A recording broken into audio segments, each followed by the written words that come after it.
Mayor, patuloy pa rin po yung pagtaas ng presyo ng bilihin pero mahina po yung piso at marami pong nagsasabi na nararamdaman po ito lalo na sa mga rural and armed towns or farm towns. Ano po yung direct measures ng LGU ninyo para po maprotektahan yung mga household dyan sa paglat mula dito sa inflation shocks lalo na pong magpapasko na po at paparating na po yung holiday season, kumbaga?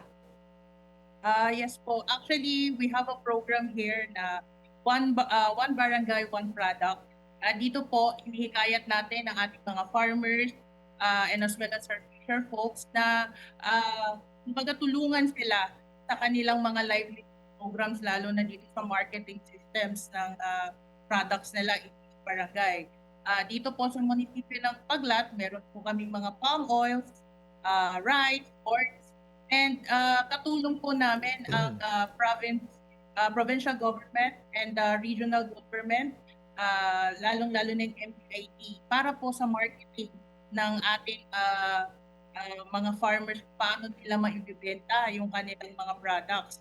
As well as meron din po kami pina-partner na mga private companies and NGOs para itong mga farmers natin mabigyan naman sila ng sapat at reasonable na profit para sa kanilang mga produkto.